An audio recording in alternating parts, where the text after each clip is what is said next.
আৰম্ভ কৰিছিলোঁ, কিন্তু বিটিআৰৰ নিৰ্বাচনৰ বাবে আমি বিটিআৰত অৰুণোদয় আঁচনি দিব পৰা নাছিলোঁ। দিব পৰা নাছিল ইলেকশ্যনৰ আগত, কিন্তু ইলেকশ্যনৰ পিছত এটা দীঘলীয়া প্ৰক্ৰিয়া বাছনিৰ আজি সম্পূৰ্ণ হৈ গৈছে। নহয়, অসমটো আমি আৰু দুৰ্ভাগ হোৱাটো আমি নিবিচাৰো। कौन है ये लोग? कहां से आते हैं?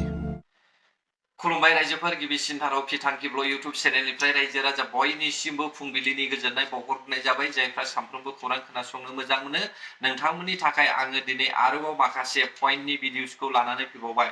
स' रायजोफोर, जों दिनै सावरायगोन बावैसो जानानै थांनाय अरुणोदय स्किमावहाय गसंनानैहाय लेक्सार होनाय मिस्टार CM हाग्रामा महिलारि बिथांनि सायाव।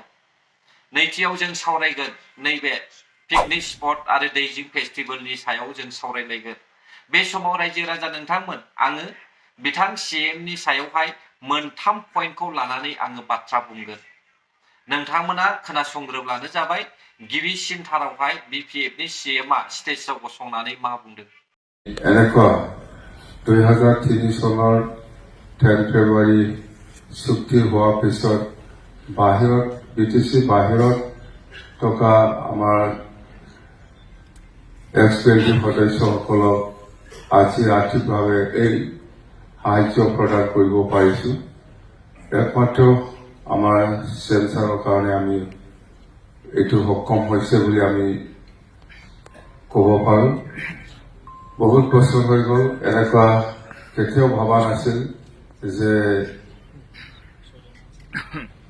BTC বাহিৰৰ BTC জন্ম হোৱাৰ পিছত BTC বাহিৰৰ এক্স-20 সকলক এনেকুৱা ফাইনেন্সিয়েল গ্ৰেণ্ট দি পেলাই যিটো আৰ্থিক সাহায্য কৰিব, এইটো হয়তো কোনোৱে ভবা নাছিল। আমাৰ হেমন্ত বিশ্ব শৰ্মা ডাঙৰীয়াই এইটো ইনিচিয়েটিভ।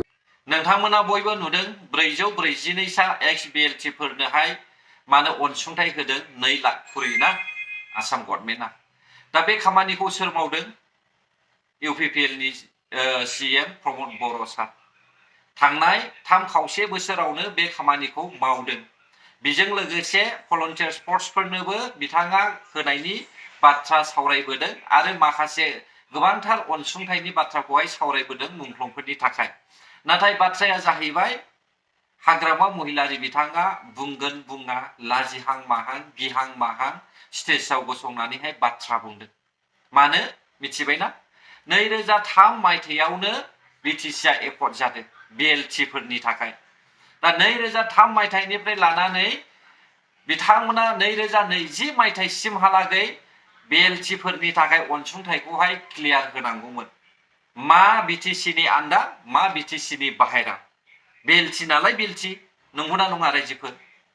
जेरै दा NDBफोरनि थाखाय जेनेरेल होदों। जायफ्रा मोनाखै बिसोरथ' गावसिनि डकुमेन्टसफोरखौहाय हरैनि थाखाय मोनाखै आरो गावसोर सरकारजों हेंथा जानानै थानायनि थाखाय मोनाखै। बेखौथ' बयबो मिथिखायो। नाथाय आं बुंगोन रायजोफोर, BPFनि CM हाग्रामा महिलारि बिथाङा 17 बोसोर 17 बोसोर सरकार सालायनाय समावहाय मानो बै XBLTफोरनोहाय अनसुंथाइ होनो हायाखिसै? बेखायनो बिथाङा हयथ' सानदों जानो हागौ। बेखायनो गोनो गोथो स्टेजआव गसंनानैहाय बुंदों। मिथिबाय दा रायजोफोर? दिनै UPPLनि एकर्ड खालामनाय BTRखौहाय हाग्रामा महिलारिया बाख्नायफिनदों, गनायदों दिनैनि समावहाय। गोरोन्थिखौनो मावखाबाय हाग्रामा महिलारिया, मोजाङैनो गोरोन्थि मावखाबाय। नोंथांमोना बयबो मिथिखागौ। दानिया नैथि पइन्टआव खोनासंबावदों मा बुंदों। সকলে যেতিয়া ডিভাইড আসাম 50-50 আন্দোলন কৰিছিল, সেই সময়ত অসমত যিমান ইণ্টেলেকচুৱেল আছে বা যিমান জনসাধাৰণ আছে, চবে মতামত দিছে, নহয় অসমটো আমি আৰু দুৰ্ভাগ হোৱাটো আমি নিবিচাৰো। লাগিলে বড়োসকলৰ লগত আলোচনা বিলোচনা কৰি পেলাই কিবা ভাল এটা এৰেঞ্জমেণ্ট কৰি দিয়ক ইহঁতক। অসমটো ভাগ হোৱাটো আমি নিবিচাৰো। অসমে অসম হিচাপেই থাকিব লাগে। লাগিলে এই বড় সমাজৰ লগত আন্দোলনকাৰীসকলৰ লগত বড়সকলৰ লগত আলোচনা বিলোচনা কৰি পেলাই কিবা এটা ভাল ইহঁতে যিটো বিচাৰি আছে সেই ক্ষমতাটো দি পেলাই চুক্তি কৰক বড়সকলে বিচাৰিছে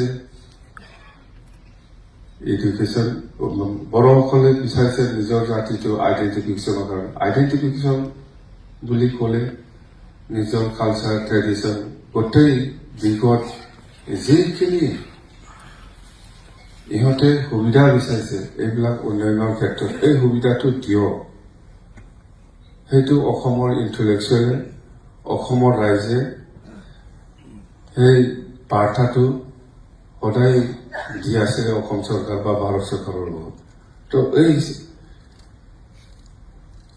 তো এতিয়া কি কৰিছে যেহেতু অসমটো ভাগ কৰিব নোৱাৰে তেতিয়াহ'লে বড়োসকলৰ কিবা একটা ভাল এৰেঞ্জমেণ্ট দিব লাগিব बेबायदि सोदोबखौ खोनासंनो थाखायनो बर' हारिया हाग्रामा महिलारिनोहाय भट होआमोन बिपिएफ पार्टिनोहाय हा आरो बेबायदि सोदोब खोनासंनो थाखायनो बर' हारिया बिएलटि दादोंमोन आबसु दादोंमोन एनडिपि दादोंमोन एनएलएफनो संबिजिरनो बेबायदि जाबोदोंमोन नामा रायजो राजा नोंथांमोन जोंथ' खमसे खम 36 बोसोर दावहा नांबोबाय सेपारेट बड'लेण्डनि थाखायनो नाथाय सेपारेट बड'लेण्डखौनो नाङासो होननानै बुंबाय माथो होनबावनाय बिदिखौलाय सासे सीएमनि खुगानिफ्राय जुदि रायजो राजानि सिगाङावहाय सेपारेट बड'लेण्ड नालागे होननानै बुंबायब्ला अब्ला बिनिफ्राय दुखुनांथावसिन बाथ्राया माथो थाबावनांगौ जाखो बेल' नङा सिगांबो बुंखादों नाय नोंथांमोना नाय सिगांबो बुंखादों हाग्रामा महिलारिया सेपारेट स्टेट নহ'ব होननानैहाय মই জিয়া থাকোঁতে কেতিয়াও सेपारेट स्टेट নহ'ব बड'लेण्ड নহ'ব होननानैबो बुंदों दै हाग्रामा महिलारिया मिथिबाय दा आरो बे समाव बुंबावबाय आसामखौ बिभाजन खालामनाया मोजां नङा गाज्रि जागोन अब्ला मानोथो दावहा नांगौ बर' हारिया हा दावहारु नोंथांमोन मा खारनै दावहा नांखो आलादा बड'लेण्ड नाङाब्ला बेनोनो भट होबाय नोंसोरो हाग्रामा महिलारिनोहाय लाजिनाय मोनाखिसै बे समावहाय আমি আন্দোলন করেছে ৩৬ বছর আমি আন্দোলন করেছে এই কিবা আসাম বিভাজন কারণে ডিভাইড আসাম 50-50 কারণে আমি এনে আন্দোলন করা নাই কেউ কারণে আমি এনডিপি ওলাইছে কি কারণে আমি বিএলটি ওলাইছে কি কারণে আমি আপসু বনাইছে কি কারণে আমি সংবিজিত আর এনএলএফ বনাইছে এইটো চিন্তা করিবার লাগিব নহয় হ্যাঁ এনেকুৱা কবা লাগে নাকি একজন সিএম হয় ফালে মই কেতিয়াও দেখা নাই সারা পৃথিবীত মই দেখা নাই এনেকুৱা সিএম আমার বড় জাতির পৰা ইমান কি কব যজ্ঞহীন সিএম মই দেখিবলৈ পাইছে अब्ला नोंथांमोना मा सानखो दिनैनि समाव हा रायजो राजा नोंथांमोन लाजिदो दाना बड'लेण्ड नाङानो माबा मोनसे होब्लानो जायो माबा मोनसेया बिटिआर एकर्ड जाखाबायमोन बे बिटिआर एकर्डजों बड'लेण्ड जानायनि लामा दंमोन नोंसोर बुंदोंमोन बड'लेण्डखौहाय प्रमद बर'आ फाननानै फैबाय नाथाय बड'लेण्डखौ सोर फानखो हाग्रामा महिलारि ना प्रमद बर' लाजिनो रोङासै बे समावहाय बिपिएफ सापर्टार्स नोंथांमोन दालाय माथो बुंखो बड'लेण्डखौ नाङानो माथो नै हाग्रामा महिलारिनो अब्ला मानोथो बनसु दाखो दिल्लीयाव मानोथो दावराव खालामहैनो नागिरखो मानि खारनैथो दिल्लीयावहाय सेपारेट बड'लेण्ड नांगौ होननानैहाय सोमावसारहैखो जाय बनसुखौ दादों बनसुनि लिडारानो जुदि बड'लेण्ड नाङा होनदोंब्ला अब्ला बै बनसुनि लिडारफोरनि जायफ्रा बनसुखौहाय लिडिं खालामो बिसोरनि माथो गुन दं हा रायजो राजा नोंथांमोन एसे लाजिनो सोलोंदो दाना स्टेजआवनो गसंनानै बुंबाय आसामखौहाय बोखावा मोजां नङा बड'लेण्ड नाङा सेपारेट स्टेट जायोब्ला मोजां जानाय नङा मा खर'नि मेलेम जाखो बिलाय दानि देरफुनाय लाइमोन सेंग्रा सिख्लाफोर फरायसा इउनिभार्सिटियाव फरायनाय हाई स्कुलाव फरायनाय एमइ स्कुलाव फरायनाय फंबाय बिनानावफोर मा बुजिखो नोंथांमोना बिपिएफ पार्टिखौ सापर्ट खालामखांनायनि उनावहाय हा जोंथ' सेपारेट स्टेटनिसो दावहा नांबोदों हाग्रामाया गादिनिसो दावहा नांबोदों मिथिबाय दा सिगांनिफ्रायनो दानिल' नंखाया सिगांनिफ्राय आं मानो बुंदों 6 मासनि केबिनेट मन्थ्रि बानायजानाय चरण बर'आ बुंदों सिगांनिफ्रायनो बुंबोगासिनो दंखायो एसटि होनो थाखाय अब्ला हारिखौ फाननानैसो गाद्दियाव जिरायदों मानोथो मुस्लिमफोरखौहाय इभिक्सन खालामाखै भट बेंकनि थाखाय सावथालफोरखौ मानोथो बियो मा होननानै बुङो बजबनानै लादों भट बेंकनि थाखाय एनडिएफबिफोर थानाय समाव सावथालफ्रा खारजोब्बायमोन हाग्रामायासो बुथुमनानै दोनफिनजोबदों बे बाथ्राया नंखाय नामा रायजो राजा नोंथांमोन दिनै जों नुदों हाग्रामाया बे बाथ्राखौ मानो बुंदों भट नांगौ राजबंशीनिफ्राय भट नांगौ सावथालनिफ्राय भट नांगौ मुस्लिमनिफ्राय भट नांगौ उरावनिफ्राय भट नांगौ आरो गुबुन गुबुन जातिफोरनिफ्राय भट नांगौ हाग्रामा महिलारिनो बे खारननि थाखायनो हाग्रामा महिलारिया बड'लेण्ड जाया एसटि होनांगौ होननानै बुंदों थामथि स्टेपआव खोनासंदो दाना मा बुंदों 6 শিডিউল তো অকল পাহাৰীয়া অঞ্চলৰ কাৰণে হিলছৰ কাৰণে ভাৰত সংবিধানত লিখা আছে প্লেন্সৰ কাৰণে নহয় অকল হিলছৰ কাৰণেহে 6 শিডিউল তো এইটোকে এমেণ্ডমেণ্ট কৰি পেলাই প্লেনৰ কাৰণে কৰি দিছে বিৰাট ভাল ভাৰত সংবিধানটো এমেণ্ডমেণ্ট কৰি পেলাই আমাক 6 শিডিউলৰ আণ্ডাৰত এইটো আমাৰ লগত চুক্তি কৰিলে তো সেইটোৱে কৈছো মই অসম চৰকাৰে আজি 6 জনগোষ্ঠীক বা আমাৰ ট্ৰাইবেল সকলেও অসমৰ যিমান ট্ৰাইবেল আছে সবে কৈ আছে যে আমাৰ এক্সিষ্টিং ট্ৰাইবেল সকলে কোনো ক্ষতি হ'ব নালাগে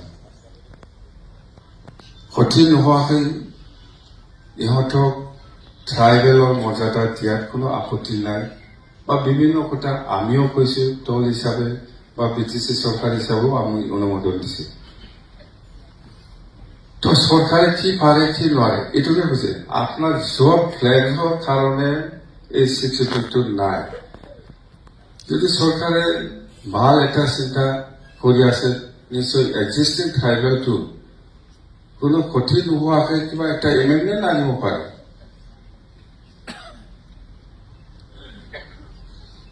কনস্টিটিউশনটো মানুহে বনাইছে বেলেগ কিবাটো বনোৱা নাই তো যদি 6 শিডিউল অকল পাহাৰীয়া অঞ্চলৰ কাৰণে এইটো এমেণ্ডমেণ্ট কৰি পেলাই প্লেন্সৰ কাৰণে চুক্তি কৰিব পাৰে এই ট্ৰাইবেল 6 জনগোষ্ঠী কিয় নোৱাৰে উইদাউট ইফেক্টিং প্ৰেজেন্ট ট্ৰাইবেল वाह एसटि होथारनांगौनो एसटिया जानांगौनो एसटि जायोब्ला जोंनि बर' हारिया बेसेबां खहा दङ बेखौनो मोनथिखानानैबो एसटि जानांगौ होननानै बुंला अब्ला मारै जाबोखो सिदा खोथा बुंखादों रायजोफोर हेमन्त बिश्व शर्माया माबा मोनसे खहा खालामाब्ला एसटिखौ बानायनो हाया अब्ला बेखौ मिथिसेयावबो माब्रै सिएमआ बेबायदि बाथ्रा बुंखो बेनिफ्राय दुखुनांथावसिन मा दङलै बर' हारिनावलाय माबायदि सिएम फसंखो बर' रायजो राजा नोंथांमोन लाजिनाय मोनाखै नामा बेफोर बाथ्राफोरखौहाय खोनासंनानैहाय आंथ' लाजिनाय मोनदों रायजोफोर जोबनायाव फैदो पिकनिक स्पटआ अपेन जाबाय आइफवालिनिया चिरां आइफवालिनि जायफ्रा इन्जय खालामनो गोसो इन्जय खालामहैनो हासिगोन थांनानैहाय ना बेदर जौयै ओंखामै जानानैहाय इन्जय खालामहैनो हासिगोन थांनाय बोसोरफोरनि बायदि हयथ' बिनिफ्राय बांसिन बेवहाय इन्जय खालामनो हागोन बायदि नुहुरदों रायजोफोर आरो फारसेथिं दैजिं फेस्टिभेलाबो फैगासिनो दङ नेनानै थादो बेबो खुलिगासिनो दङ रायजो राजा नोंथांमोना साफ्रोमबो इन्जय खालामनो हासिगोन बे समावहाय लानानै फैग्रा लोंग्राफ्रा गोसो बायदि सरकाराबो सोलायखादो रावबो स्ट्रं खालामग्रा गैखाया बायदि नुहुरदों आं रायजोफोर नायनोसै माबायदि जालाङो पिकनिक स्पट दैजिं फेस्टिभेल आं सानदों पिकनिक स्पटआवहाय लकेल एरियानि मानसिफोरल' फैगोन बाहेरा मानसिफ्रा फैनो साहस मोननाय नङा बायदि नुहुरदों मानोना एसटिनि दावरावा जुदि जायोब्ला बे पिकनिक स्पटआवहाय मानसिया खम जागोन बेखौहाय आं नुदों रायजोफोर बोथोरा मोजांब्लासो रंजानायाबो बारा जायो बेखौहाय नोंथांमोनाबो हयथ' मिथिखागौ गोजोन्थों अब्ला जायफ्रा आं भिडिअखौ जोबजासिम नायबाय बर' हारि जै जाथों जै बर' हारि